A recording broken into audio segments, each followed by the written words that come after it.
Andiamo al Museo del Cioccolato. Sì, vabbè, ma mica ti danno da mangiare lì. Si chiama Museo del Cioccolato, ma mica regalano il cioccolato. Scommettiamo?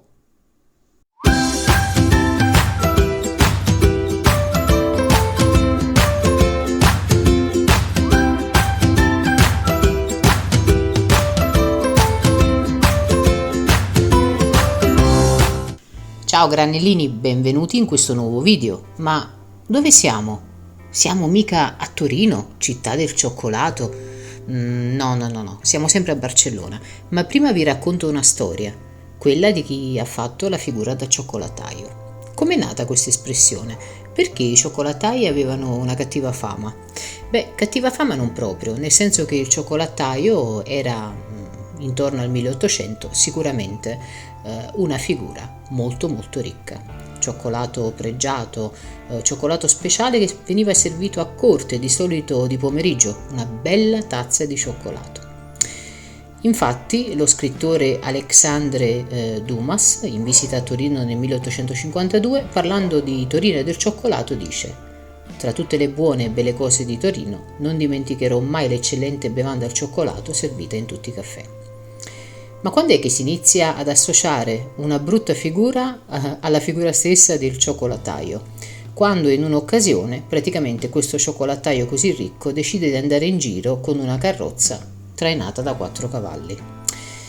E beh, diciamo che dal momento che accade tra il 1700 e il 1800, il re di quel tempo, Duca Carlo Felice, non la prende proprio bene, perché in quel periodo i nobili, che più nobili non si poteva, andavano in giro con carrozze trainate da 2 cavalli. Quindi questo povero cioccolataio fu convocato e gli fu rimproverato il fatto che ostentasse tutti i soldi che aveva. Naturalmente Duca Carlo Felice pose rimedio facendosi costruire una carrozza ancora più opulenta. Questo che cosa ci insegna? 2 cose. La prima cosa è che Torino resta la patria del cioccolato e sicuramente sarà da visitare sotto questo punto di vista. La seconda cosa è che il cioccolataio non è un pezzente, ma è qualcuno che, se fa veramente bene il suo lavoro, oltre a regalare piacere e godimento, regalerà a se stesso una buona posizione economica. Ma adesso entriamo in questo museo e vediamo quali prelibatezze ci riserva.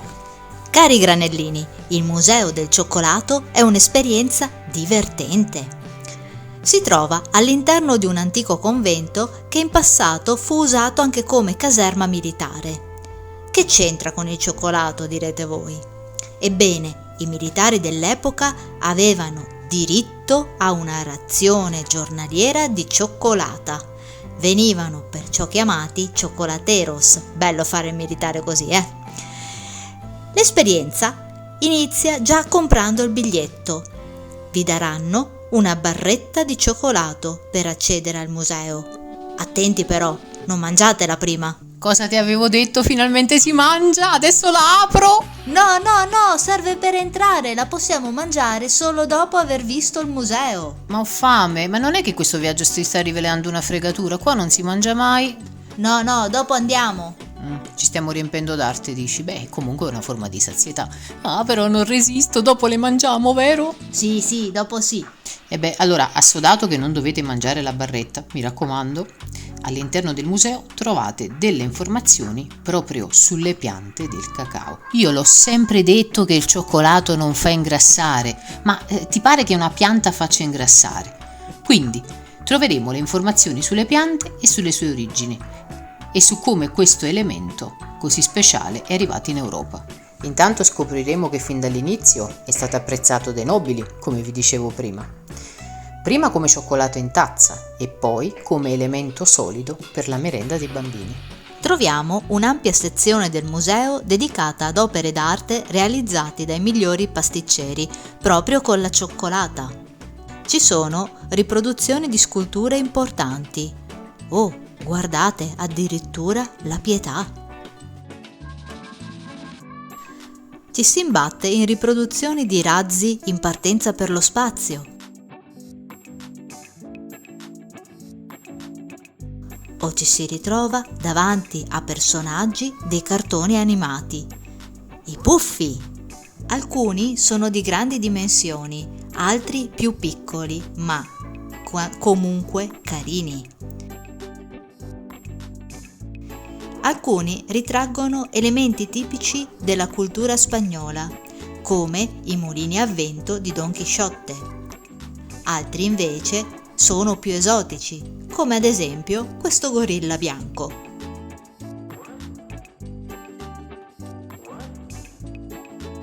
Ci si ritrova catapultati nel Far West o nel mondo dei cartoon o delle favole con draghi e principesse.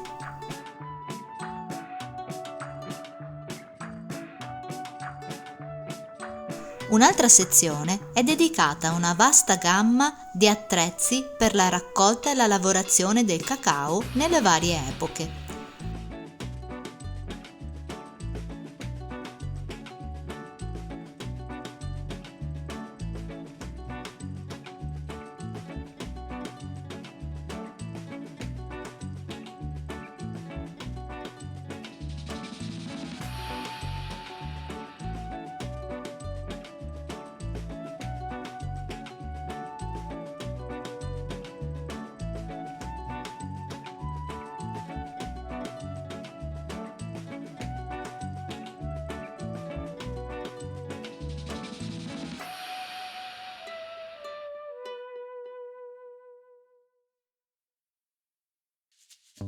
Fino ad arrivare agli stampi per i cioccolatini, i coniglietti, le uova di cioccolato e tutto ciò che può addolcire le nostre tavole odierne. Che fame!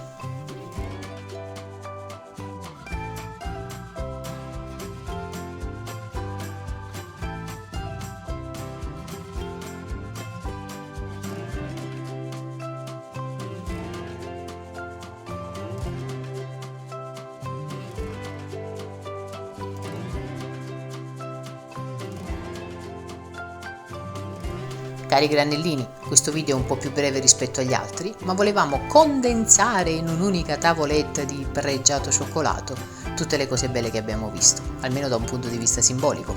Mi raccomando, continuate a seguire il nostro viaggio, che è fatto di tantissima arte, un po' di food, tante strade, tante camminate, tanta vita. Sì, granellini, al prossimo video, non perdetelo! Mi raccomando, iscrivetevi, attivate la campanella delle notifiche e un bel like se vi è cosa gradita. A presto! Ciao!